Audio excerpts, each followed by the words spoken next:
Hello and welcome to Clarity for UPSC.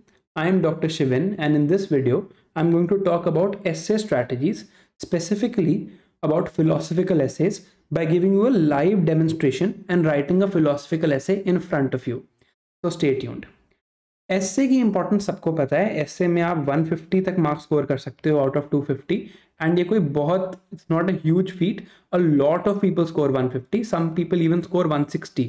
जैसे Vikram ग्रेवास्कर, amazing writer, he scored 161 in the essay. So the importance cannot be overstated, right? तो पहले देखते हैं कि what does UPSC want in the essay. CIA, it wants it to be credible, insightful and analytical. ये words याद रखना, ठीक है? It wants it to be relevant, organized, complete but not comprehensive. First lesson you need to understand. Comprehensive ऐसे होगा जैसे मान लो एक ऐसे आया था, wisdom finds truth. ठीक है, दिस भी बहुत फिलोसफिकल और अजीब सा ऐसे लग रहा है. क्या मतलब हुआ यार इस बात का, विजडम फाइंड्स ट्रूथ? इस पे बताओ 1200 वर्ड लिखने हैं. You don't need to define what is wisdom, you need not go to what is truth, because आप ऐसे लिखने लगोगे and you keep defining everything, तो 1250 वर्ड की जो वर्ड लिमिट है वो भी एक्सीड हो जाएगी. You have to be complete. जो आप लिख रहे हो that in itself should be complete, but you can not be comprehensive. You can not touch every aspect. Pick 4 or 5 aspects, but deal in those aspects properly. ये नहीं कि सब कुछ बता रहे हैं, कॉम्प्रिहेंसिव होने की कोशिश कर रहे हैं और कोई भी चीज कोहेरेंटली और कंप्लीटली एक्सप्लेन नहीं कर पा रहे. So this is learning number 1. You need to be complete. If you miss out let's say one dimension और द हिस्टोरिकल डायमेंशन, वो कोई बड़ी बात नहीं है, but whatever you are writing should be written completely. Okay, then 1250 words in 1.5 hours, ये तो बात हमें पता ही है. एक चीज जो है वो है nudge effects. Now what does this mean? Nudge effects means that you are adding something like books, some references from movies, some reference from music, some reference from the life story of some famous man. If you put this in your essay at certain places, intro में, body में, एक दो dimensions में, एक आधा conclusion में, reader को अच्छा लगता है सुन के, right? And it establishes your argument better. तो ये चीजें हैं जो यूपीएससी को चाहिए. देखो, ये बताना बहुत आसान है कि यूपीएससी को क्या चाहिए, right? But it's important that I do a demonstration in front of you. तो डेमोन्स्ट्रेशन से पहले मैं आपको बताता हूँ कि 3 पार्ट्स हैं, इंट्रो, बॉडी एंड कंक्लूजन. ये बात सबको पता है. इंट्रो में हमारा काम है, we need to catch the readers attention. देखो, यूपीएससी के examiners are going to read many essays at once, right? तो if your essay is not well written, if your intro is not well written, they will not read your essay properly. उनके पास इतना time नहीं है ना कि वो सारी चीजें ध्यान से पढ़ें. You need to catch their attention in the beginning, right? It is a sign of things to come. If your intro is good, the examiner will feel कि यार आगे भी बढ़िया लिखा होगा इसने. देन बॉडी में you need to write 4 to 6 dimensions. See, in 4 to 6 dimensions you can not cover a topic like you can not step in to the same river twice. इसमें कितनी भी डायमेंशन लिखी जा सकती हैं, right? But you have to pick 4 to 6 dimensions that you can address properly. 150 words per dimension where you establish the argument that you are trying to make. So here you make an argument, in the body you establish that argument, and in the conclusion you give a finishing tone and a completeness to your argument. चलो, बातें बहुत हो गई, let's do a demonstration. और इसी topic ही करते हैं, wisdom finds truth. ये शायद 2018 या 2019 में, this is a previous year question. अब अगर आप इस टॉपिक को देखो, विजडम फाइंड्स ट्रूथ, ये शुरू में सुनने में बहुत अजीब लगता है. तो there is a method through which I write philosophical essays, and that's the method I am going to share with you. देखो, सबसे पहले आपने देखना है कि इज दिस अ क्वेश्चन और अ स्टेटमेंट. ठीक है, विजडम फाइंड्स ट्रूथ, क्या ये क्वेश्चन है? No, it's a statement. It is stating this emphatically कि यार ट्रूथ चाहिए तो विजडम होना चाहिए.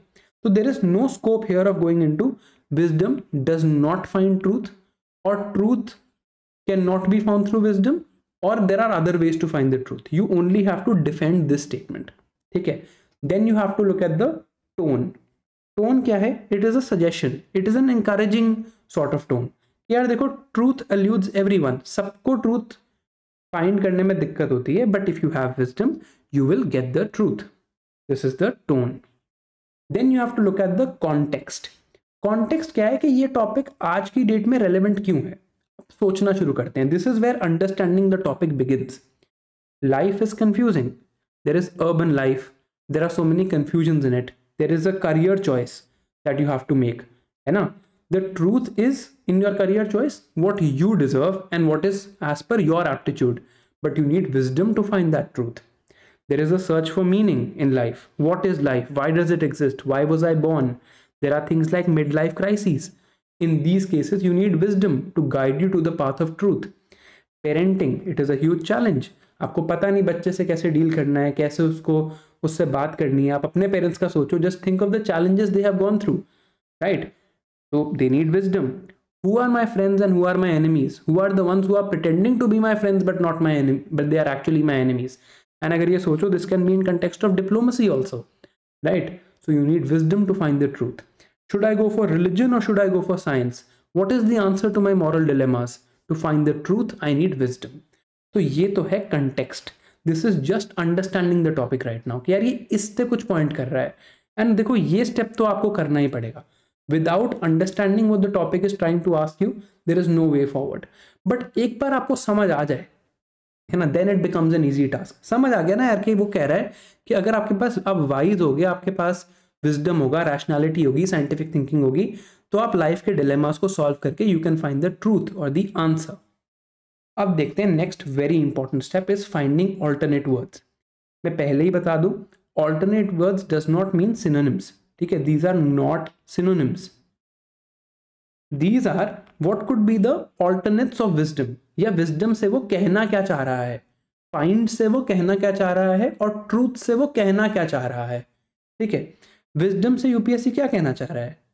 Knowledge, patience, introspection, reflection, deep thinking, rationality, courage, mindfulness, prudence, analysis, objectivity, frugal living, temperance, being purposeful. You understand? देखो, I'm not going to lie, ये words मैंने आराम से बैठ के लिखे हैं. If you can even come up with 5, it is good enough. But wisdom का मतलब सिर्फ नॉलेज नहीं है. Knowledge is just one word. Even introspection is wisdom, even courage is wisdom, even temperance is wisdom, objectivity is wisdom, right? बस इसके alternate words that convey a similar meaning, not synonyms, जो इसको replace करने के लिए use किए जा सके, जिसके बेसिस पे मैं एक और डायमेंशन जनरेट कर सकूं अपने एसे में, राइट? फाइंड्स मीन्स यहाँ you can look for synonyms because इस टॉपिक में finds word is not an important word. There are two important words, wisdom and truth. तो finds में discovers, leads to, helps in understanding, uncovers, unravels, guides us, supports us, goes toward, directs to. ये क्यों कर रहा हूँ मैं? क्योंकि बार बार मैं ये आइडिया एस्टैब्लिश करना चाहूँगा. जब wisdom finds truth is a statement, तो मैं एग्जामिनर को ये प्रूव करना चाहता हूँ कि हाँ भाई wisdom finds truth. ठीक है, विजडम से ही ट्रूथ मिलेगा. तो बार बार मैं फाइंड्स वर्ड यूज नहीं करना चाहता. I want to use some different words so it does not appear repetitive. Finds का यहाँ पे ये मतलब है, विजडम के डिफरेंट वर्ड्स फाइंड करके मैं डायमेंशंस ढूंढ सकता हूँ. इफ आई फाइंड इंट्रोस्पेक्शन, तो I can write a passage about diary writing, कि यार डायरी राइटिंग करके कैसे विजडम आता है बंदे को, and how it helps in introspection. ठीक है, अगर आप एथिक्स पढ़ लोगे ना, तो यू विल रियलाइज कि ये diary writing in every evening was an idea given by Stoic philosophers. So you can also, wisdom can also mean philosophy. Truth का क्या मतलब है? Truth means the ultimate reality. There should be no pretension, simplicity, clarity, no pun intended, objectivity, being ethical, being unambiguous, being endearing, salvation, finding happiness. ठीक है? So to find happiness, you need mindfulness. अब देखो इन words का, अब आपने ऐसे एक list बना लिया. This is your second step once you understood. कितना हेल्पफुल है, मैं आपको इसकी यूटिलिटी दिखाता हूं. Deep thinking helps in simplicity. Rationality unravels the truths of life and guides us to the ultimate reality. It is only through prudence that we can go towards clarity and objectivity. मैंने बोला wisdom finds truth? नहीं, but I am restating the same thing again and again. I M स्टेटिंग my thesis, I am making my argument without using these words. Examiner को यही message जा रहा है, but I am opening up the essay. It is only through being purposeful that it can culminate into enduring salvation and happiness for an individual. Wisdom finds truth का एक और dimension. कहाँ ये थीसिस यूज होती है अभी बात करेंगे। बस this step is the practice I want you to do. Pick up previous year questions and find the alternate words. ठीक है, एक दो और वीडियोस में भी ये करके दिखाऊंगा मैं आपको। ऑलराइट, अब देखते हैं व्हाई। यार why does wisdom find truth? ये भी तो एक डायमेंशन है ना। क्यों? What are the reasons? Because wisdom helps us understand ourselves and the world around us as well. Wisdom is not bias. Wisdom comes with experience and time, and what matters and what doesn't can be found out through wisdom. और wisdom के लिए तो मेरे पास अब बहुत words हैं। Wisdom helps us be honest. Wisdom helps us become objective. Wisdom helps us develop courage of conviction that leads towards the ultimate reality. Wisdom talks about being rational and scientific that helps find clarity of expression. Again, no pun intended. Right? तो ये अब हो गया reasons, ये एक और dimension हो गया। अब बात करते हैं बॉडी की। बॉडी लिखने के लिए हमें क्या करना है? We need to find dimensions, है ना। सब कहते हैं, टॉपर्स भी कहते हैं डायमेंशंस जनरेट करो, बट हाउ? अभी हमने इंट्रो भी नहीं लिखा है। I'll tell you in the end, पूरा स्ट्रक्चर अभी बताऊंगा, बट पहले हम बॉडी की बात करते हैं। विजडम फाइंड्स ट्रूथ की बॉडी में हमें 4 से 6 डायमेंशन चाहिए, 4 से 6 और 150 वर्ड्स ईच। तो इसको हम डिवाइड करते हैं into generic dimensions and specific dimensions, and इनमें हम let's ask ourselves some questions about this topic, जिससे हम ये डायमेंशंस जनरेट करेंगे। जेनेरिक क्वेश्चंस क्या होंगे? पहला, why does wisdom find the truth? इसका हमने आंसर देखा, तो मैं ऐसी कोई सब हेडिंग लिखूंगा अपने ऐसे में, what is it about wisdom that leads us to the truth? And I will give those 6 reasons I discussed in the last slide. हो गए 150 वर्ड। कैसे होंगे 150 वर्ड? एक आधा एनेक्डोट कॉल्ड अ नज इफेक्ट, वो 6 रीजंस, उनके आसपास थोड़ी सी एक्सप्लेनेशन, बात बन गई। दूसरा, what happens to those who do not possess wisdom? अब देखो यहाँ पे कोई एग्जांपल्स की कमी है, हर लेवल पे एग्जांपल दो। यार कुछ नेशंस के पास विजडम नहीं होता, पाकिस्तान है सबसे बड़ा एग्जांपल, विजडम नहीं है, देखो नेशन कहाँ जा रहा है। राइट, कुछ लोगों के पास नहीं होता, Hitler did not have wisdom, so he had a polluted version of the truth in his head. ठीक है, तो ये भी एक डायमेंशन होगी, इस पे लिख लो 150 word. What is the source of true wisdom? Is it philosophy? Is it books? Is it religion? Is it science? और is it value judgements based on all of this but ethics? ठीक है, but walking the middle path. अब अगर आपने middle path यहां लिख दिया and you have read ethics, तो आपको पता होगा एरिस्टोटल ने बोला था गोल्डन मीन, गौतम बुद्धा जी ने बोला था माध्यमिका। ठीक है, and you can also mention Indian foreign policy here कि the truth, the source of true wisdom, या विजडम के लिए कोई alternate word in our foreign policy is the idea of Madhyamika, and this is why India still has strategic autonomy, जो बहुत European nations के पास भी नहीं है, because they did not find the truth, they did not find clarity, they did not find rationality, purposefulness, but India, through its philosophical underpinnings of its foreign policy, was able to go for strategic autonomy. Example भी हो गया, ये ने भी समझा दिया, एक और dimension हो गई। फिर what are the values that get us to wisdom finds truth? क्या values हैं? You need to be open-minded, you need to constantly introspect, you need to be open to learning. तो ये values हो गई, और इस पे भी आप एक passage लिख सकते हो 100-150 words का, and you can give some examples here. Then some specific questions जो आज के कॉन्टेक्स्ट में इसको और रेलेवेंट बना देते हैं कि यार इंडियन कॉन्टेक्स्ट में how is the statement valid, तो कुछ इंडिया के एग्जांपल्स, अगर आपने यहां ज्यादा इंडिया के एग्जांपल नहीं दिए तो, right, then you can do level analysis, just will show you in the next slide what that means. And कुछ इश्यूज एड्रेस कर सकते हो कि यार in issues of climate change how does wisdom find the truth, in issues of globalisation, in issues of women's right, how does wisdom find truth? Climate change में क्या होगा यार wisdom find truth? What will be the wisdom? Proper negotiations, developed countries accepting their responsibility, common but differentiated responsibility, CBDR principles. ठीक है, and what will be the truth? Sustainable development, inclusive growth, limiting global temperatures below 2 degrees centigrade. Right, so this is wisdom finds truth in the context of climate change. तो अब हमारे पास एक और dimension हो गई, so this will fit my body. Now let's come to the level analysis, जो मैंने आपको कहा था मैं बताता हूँ। Level analysis means you think about a topic at the individual level, at the social level, at national level, at global level. Individual level में क्या है? Career choices, domestic issues, moral dilemmas, social level पे communalism, regionalism, आप लिख सकते हो ना कि यार as a society we need to get wisdom, wisdom के ऑल्टरनेट वर्ड्स कैसे कैसे, कुछ example of some famous personality जिसने ऐसा कुछ काम किया हो, जैसे कि ज्योतिबा फूले के बारे में आप लिख सकते हैं, है ना। And then you can say कि देखो you need to fight regionalism, casteism and realise the truth, truth की जगह कोई और alternate word, that we are all Indians, we are all one breed one caste, है ना। देर इज नो, आप स्वामी विवेकानंद का लिख सकते हो, एनहाइलेशन ऑफ कास्ट के बारे में लिख सकते हो, ऑफ डॉक्टर अम्बेडकर, है ना। यूनिटी ऑफ रिलीजन्स के बारे में लिख सकते हो at the social level.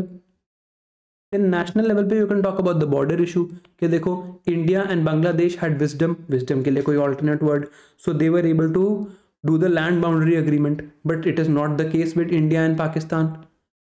Bangladesh and India have been able to find the truth, truth के लिए कोई alternate word, truth of peace, prosperity and settling border issues, but this is not there with India and Bangladesh, India and Pakistan, right? तो ये चीज हो गई। Then at the global level you can write about climate change, ये तो अभी discuss किया ही है, and food crisis. So level analysis can be done here when you need more dimensions for your body.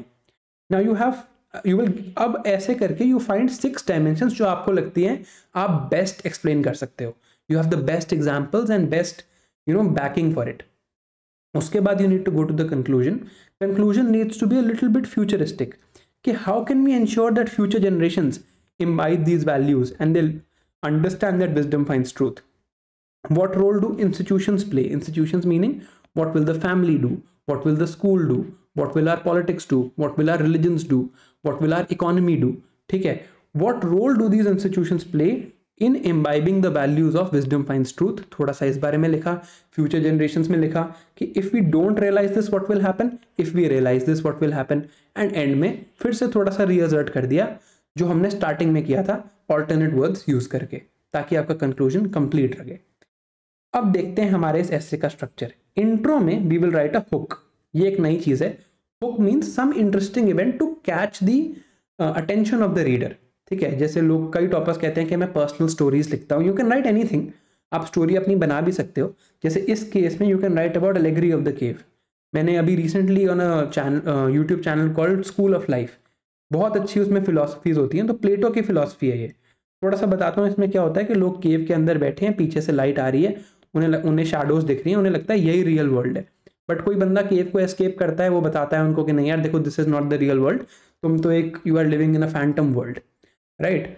बहुत ओवर सिंप्लीफाइड तरीके से मैंने बताया, but if you know about this, और if you know some other instance from life, some other instance from India's history, world history, you can write here in the hook. इससे examiner को लगेगा कि यार आपको टॉपिक समझ आ गया। Thesis में you will state the topic, you will make your argument. How will we make our argument? जैसे करके दिखाया था, using alternate words. Then you will give some context कि यार आज ये टॉपिक क्यों पूछा गया है। यहाँ पे इंट्रो खत्म, 150 वर्ड्स का इंट्रो। देन बॉडी में एक डायमेंशन हमने लिया रीजंस का, why does wisdom find truth. Then some generic questions, we have seen this. Some specific dimensions, we have seen this. 3 generic, 2 specific, 1 why हो गया, तो टोटल ऑफ 6 आपने डायमेंशंस एड्रेस कर दी। And then the conclusion, conclusion में भाई way forward, what will our future generations do, and reassertion. 150 word का conclusion, 150 word का इंट्रोडक्शन, अबाउट 900 वर्ड्स की body, and you are sorted. 700 words होगा तो भी चल जाएगा, right? Your essay is sorted. Now what you need to do, practice this for previous year questions. You will realize it's not such a tough job, right? What are the takeaways? Firstly, broad reading is needed. The more books you read, non-fiction for example, or you look at YouTube channels like School of Life, आपको बहुत ideas आएंगे। ये तो मैं बहुत recommend करूंगा यार, बहुत ही अच्छा चैनल है। इसमें वेस्टर्न फिलोसफी की एक प्लेलिस्ट है, ईस्टर्न फिलोसफी की एक प्लेलिस्ट है। देखो, मैं अपने इंटरव्यू के लिए भी देख रहा हूँ ताकि आप कोट कर सको। And this is the focus reward for today, ठीक है। एथिक्स पहले कर लो यार। एथिक्स करोगे ना तो आपको प्लेटो ने क्या बोला, जॉन रॉल्स ने क्या बोला, जॉन स्टुअर्ट मिल ने क्या बोला, ठीक है, व्हाट डिड कांट से, आपको ये आइडियाज पता होंगे तो आप इनको घुसा सकते हो अपने ऐसे में when you need. Then write, don't be shy. ये मेरे के लिए खुद के लिए भी है, मैं भी बहुत डरता हूँ एसेस लिखने से, but you will be bad initially. How will you improve if you don't write, है ना। तो प्लीज राइट, शुरू में खराब होगा, इससे भी डर लग रहा है तो PYQs देख लो। PYQs में ये ऑल्टरनेट वर्ड्स और ब्रेनस्टॉर्मिंग का अटेम्प्ट करो, आपको एटलीस्ट लगेगा कि हाँ यार मुझे लिखना आता है, मैं कर सकता हूँ, इतना मुश्किल काम नहीं है। और बहुत रेपिटेशन है PYQs में, द वैल्यूज आर रिपीटेड। ठीक है, जैसे एक ऐसे उन्होंने पूछा था कि life is a long journey between human being and being humane. इसमें क्या वैल्यू रिफ्लेक्ट हो रही है यार? इसमें वैल्यू रिफ्लेक्ट हो रही है स्पिरिचुअलिटी, काइंडनेस, कंपैशन, एम्पैथी, यही सब तो है। जब एथिक्स पढ़ रखा है तो इनके एग्जाम्पल्स आते होंगे, right? Life is a long journey, तो पहला वर्ड इंपॉर्टेंट वर्ड हो गया long journey. Then human being means biological reality, what our mind is. Being humane क्या हुआ? What we want to become. ठीक है, यही बात हुआ ना, ऑल्टरनेट वर्ड्स ढूंढ लो। और ऐसा ही एक ऐसे पूछा था, culture is what we are, civilisation is what we have. आपको लग रहा होगा ये तो बहुत डिफरेंट एसेज हैं, बट नहीं, culture is what we are, right, हम क्या हैं, and civilisation is our current technologies and everything, right? तो civilisation is just what we have around us, cards are civilisation, buildings are civilisation, but culture is our true knowledge, our spirituality, our values. Similar सी बात नहीं है यार, compassion है तो culture है, सिर्फ इससे सिविलाइजेशन नहीं बनेगी, है ना? थोड़ा डिफरेंस है, but if you write PYQs you will realise कि वो वैल्यूज बहुत रिपीट होती हैं। और ये भी नहीं करना, इससे भी डर लग रहा है तो कुछ टॉपर एसेज पढ़ लो। I will specifically recommend Vikram Grewal sir essays, very well written. ठीक है, and you will get many ideas from them. ठीक है, बहुत सारे टॉपर्स एसेज पढ़ो, स्पेशली एब्स्ट्रैक्ट एसेज पढ़ो, यू विल रियलाइज कि इतना मुश्किल काम नहीं है, and you can do it also. But please don't be shy, do write a little bit. All right, that's it for today. Thank you for watching, and from the next video we will only talk about prelims for this year. I know it's approaching, आप लोगों की anxiety भी बढ़ रही होगी, मेरा भी interview आ रहा है। Not a lot of videos I'll be able to make now, maybe 3 or 4 more till I have to give my interview, right? So we'll just talk about the prelims now, and I'll give my guidance regarding prelims. Thank you for watching, see you next time.